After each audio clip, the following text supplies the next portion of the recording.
Yo, what's up guys? This is Professor Oak, and this is Professor's Research, Episode 2.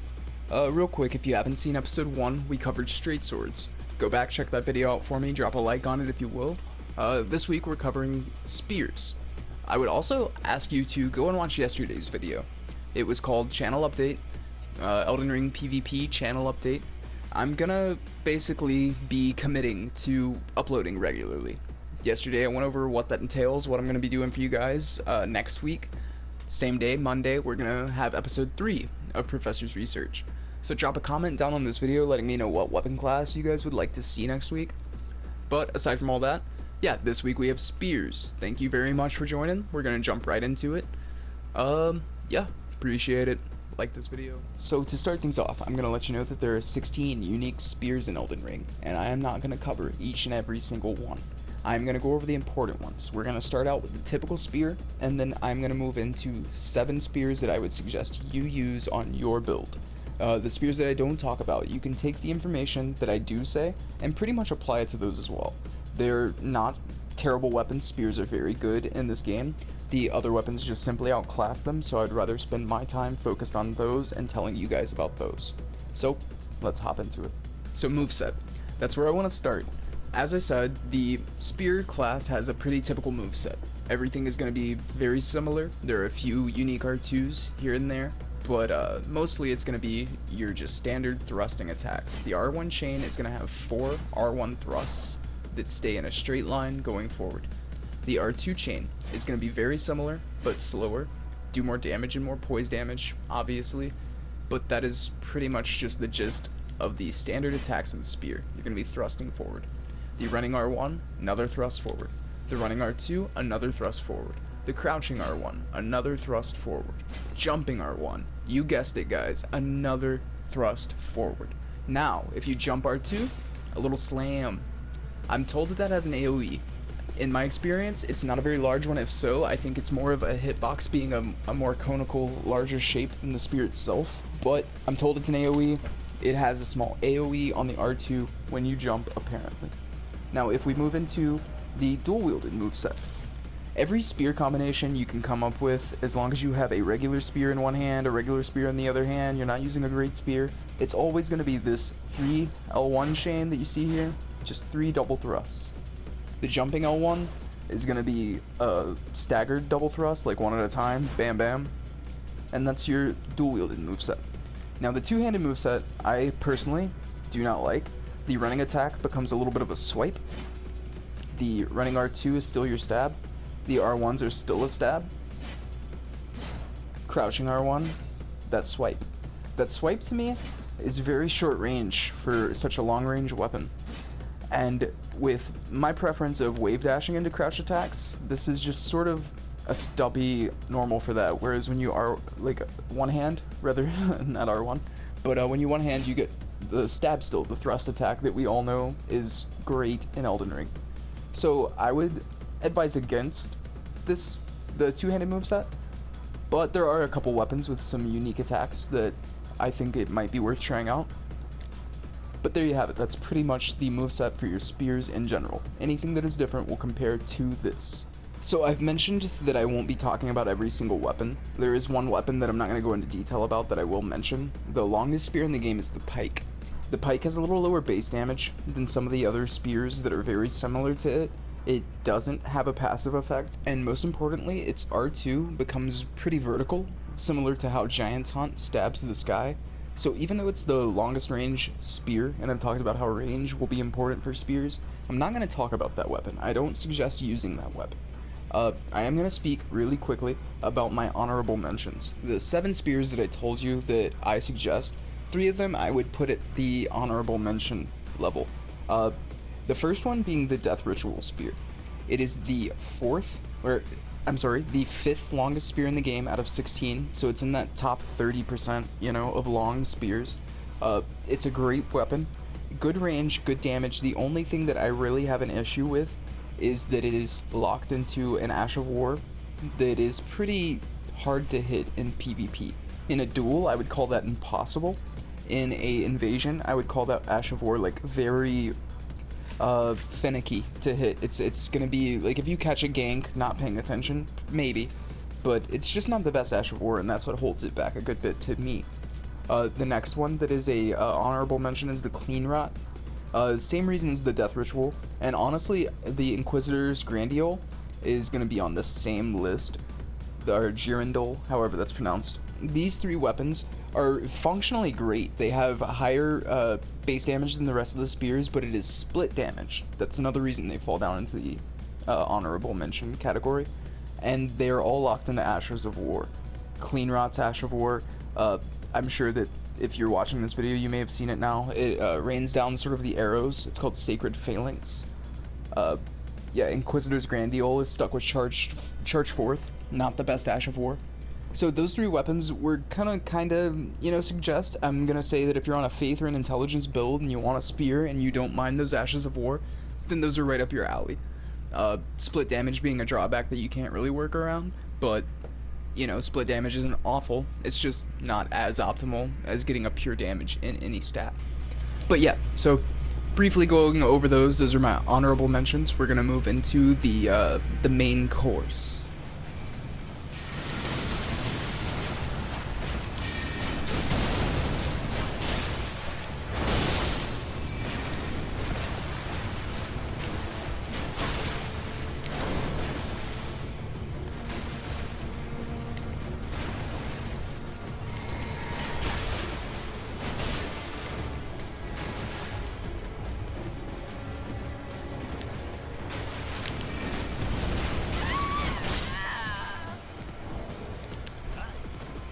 So the nitty gritty, what's actually something I consider a good spear? Well, we're going to start with number 4 on the list, work our way to number 1, and as you can see in my hands here, the first weapon I'm going to suggest to you guys in the spear weapon class is the Partisan.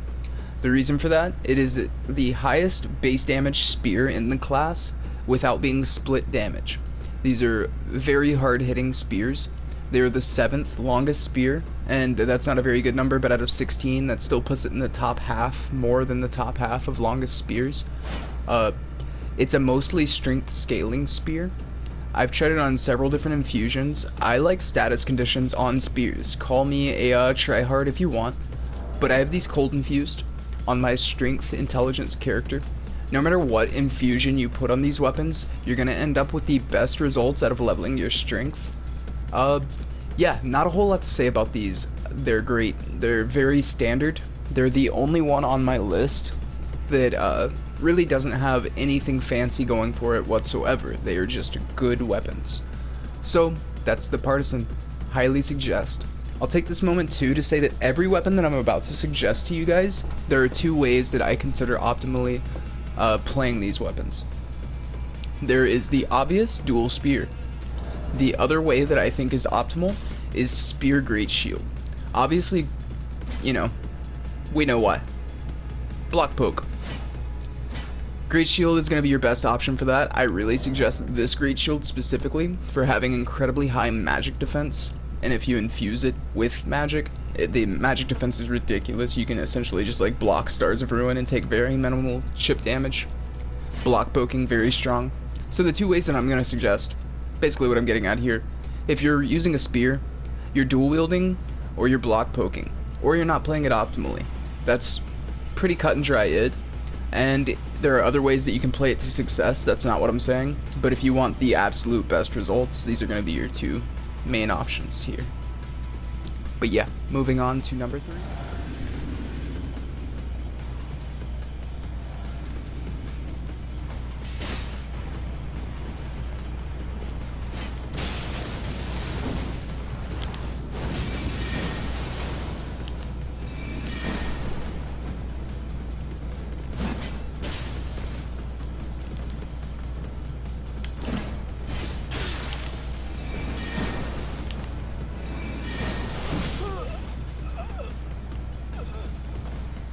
So, the next spear that I'm going to talk about, number 3 on my list, is going to be the Clayman's Harpoon. It's one of the most unique weapons in the game to me. There are only 2 weapons that can have multiple affinities at one time. This, the Clayman's Harpoon, and the Erdsteel Dagger. And what that means is, it scales naturally with intelligence. As a magic infused weapon, it gets B scaling in intelligence. Had I infused it with, say, bleed, it would not have lost its intelligence scaling. It instead would have gained arcane scaling. For this weapon specifically, it would then scale better with arcane than it does intelligence, but it would maintain that intelligence arcane scaling. Same for if you infused it sacred. It would not lose intelligence scaling, it would gain faith scaling. This is the 8th longest or 8th shortest, depending on which way you look at it, you know, glass half full kind of guy. It's the 8th longest spear in the game. It is pretty respectable as far as base damage, except for the fact that it is going to be split damage, and if you do take advantage of multiple affinities like I've talked about, that damage is going to be split even further. So there are cons to this weapon. One of the biggest pros is its synergy with the magic and cold Ashes of War. I have Ice Spear on mine with a magic harpoon. It does ridiculous damage, easily 60% per hit, and an even more optimal way to run this would be with Glintstone Pebble. Magic or cold infused Clayman's Harpoon with Glintstone Pebble absolutely destroys health bars. I highly suggest this as a very, very strong option, especially dual wielded. Like I said with the Partisans, cold affinity is fantastic for the status build-up in general. I think that this weapon would be perfect for an arcane and intelligence build that uses the Briar's sorceries. But yeah, that's pretty much what I have to say about these. These are number 3 on my list. I love them. They have the typical moveset, and I've put Ice Spear on mine, and I love it. So that's number 3. So spears are a pretty one-size-fits-all, cut-and-dry weapon class when it comes to the gear that you want to run with it. As far as like a shield on the side, shield poking is phenomenal. Maybe not with the buckler like I have right now. That's mostly for parries. But yeah, shield poking, it's very strong. I advise only using it against things like a dual spear in the mirror match or a colossal greatsword, because poke blocking's a little cheese, a little bit of scummy behavior, but it's very good nonetheless. You might want the spear talisman to get you some thrusting attack counter damage. It boosts that. Spear talisman, right in the name, should be an obvious selection. Yeah, as far as what you're gonna run with spears, they're so flexible. They go with so many things. They are heavier most of the time. The Bolt of Grand Sacks that I have right now weighing 8.5. 2 of those would be 17 weight. If you wanted a tool on the side for parrying, you're gonna get up to like that 18 number. So, you know, the Great Jar's Arsenal might be right up your alley. If you're gonna run something like the Bolt of Grand Sacks with its destructive ass Ash of War, you might want Shard of Alexander or Lightning Scorpion Charm to boost that up. The same could be said if you're using Clayman's Harpoon and Glintstone Pebble or Ice Spear or anything like that.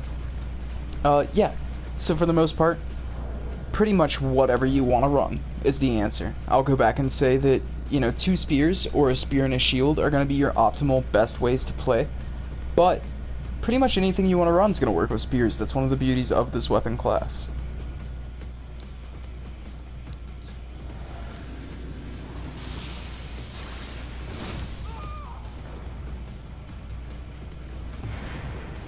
Alright, so number 2, surprise surprise, we have the balls in your granddad's sack. This is a very strong spear. Its Ash of War is pretty much one of, if not the strongest one-hit projectiles in the game. It's amazing for invasions. If you can catch someone sleeping, not looking, or even someone whose aggro might be on someone else, this is gonna be a one-shot, especially loaded up with like Lightning Scorpion Charm, Shard of Alexander, things that are gonna buff it, your lightning damage physic. It's gonna make this weapon weighing even more. This is a completely zoinked spear, and I suggest the hell out of it. The only thing really holding the Grand Sacks back is gonna be its high stat requirements. 20 and 40 for strength and dex respectively is pretty high, especially with the lightning theme. Most people who are playing this game to make builds and things are going to want this on a faith build, and with 20 and 40 respectively in strength and dexterity on a 125 build or anything similar, you're not going to have the most points left over for faith. So that is one of the big drawbacks of this weapon. The other just being stuck in that Ash of War. When in an invasion scenario, the Ash is going to do you some good, sneaking, getting people who are aggroed on someone else, It's gonna one-shot, it wings, zoinked weapon, no doubt.com. But in a 1v1 duel, it's just not as useful. This is very slow, easy to navigate around, easy to dodge, and very easy to punish. It is the second best in the game to me still, because you can choose to not use this until it's the right time. You can use this as just a spear, you can poke block, you can, add another spear and have the dual wield moveset. It's still a spear, which is very strong. It still does respectable damage. It is the second longest spear in the game behind only the Pike, which I believe is useless, making this effectively the longest useful spear in the game.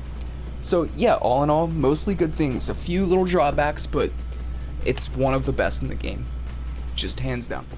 So what do you guys think it is? What's my number one spear in the game? I tried to give a little hint with the chicken armor here. If you haven't seen this armor carrying these weapons, are you even playing Elden Ring? If you haven't seen this armor carrying these weapons using Bloodhound Step, do you even invade, bro? These are the best spears, hands down. What makes them the best? Well, they have the third highest non-split base damage of any spear in the game, and on top of that, they also cause inherent blood loss, which you can further increase by infusing them with blood. They'll retain a B scaling and dexterity. If you wanted to go occult, they'll get that B in arcane as well. So on a dexterity or an arcane build, these are absolute monsters. There's not a whole lot extra to say about them, aside from the fact that they are everything that you're afraid of. These are things we've seen 100 times. There's a nice little spectral lance for you. I was playing around with some different Ashes of War, but yeah, these are my number one. Cross Naganada. You run them on a dex build or you run them on an arcane build. And if you do that, you're probably a shitter. The one way that I think these are respectably ran, see, a Naganada in the real world is not actually a spear. It is a polearm of sorts, sort of like a combination weapon. It is sort of a spear, it's also sort of a sword, it's also sort of a staff. And the translation of the real world item Naganada into this game being a spear doesn't really make sense to me, but the moveset makes it make so much sense. You've got your nice swipes that transfer into some pokes. It's a very fun moveset when two-handed. I would not completely discount this weapon if you're similar to me and don't want to use the things that are a little too on the side of zoinked. But if you want to two-hand it, more power to you, because it is a beautiful weapon. This is my number one weapon in the class Spears. Thank you guys for making it this far into the video. Please like and subscribe if you liked what you saw, what you heard, if I taught you anything. And just to recap one more time, if you want to use what I consider the 4 best, like be all end all, these are the 4 spears that actually are like king of the castle, cream of the crop, Macho Man Randy Savages of the spear class. Then you've got the Partisan. That's going to be your standard, like, I don't know what the best word, generic spear. That is the best generic spear, the Partisan. Then your next option is going to be the Clayman's Harpoon. It has fantastic versatility, will fit on almost any build, even if not optimally, can be infused with 2 infinities at one time, and works fantastic with magic and cold Ashes of War. Then you have the Bolt of Grandsax. It's got a fantastic Ash of War that can one-shot people if you respect right and you have the right buffs to go along with the lightning damage. And then finally, we have the Cross Naganada here. It is 3rd highest base damage of all the spears in the game, and it also inherently applies the bleed status. If you infuse it poison, if you infuse it cold, you're going to get both of that and the bleed effect. Very, very strong spear. So thank you guys. Love you. Thank you for listening. Leave a like, comment, tell me what we're going to do next week. I'll try to get some more videos out this week for you guys. Love you very much. Smell you later.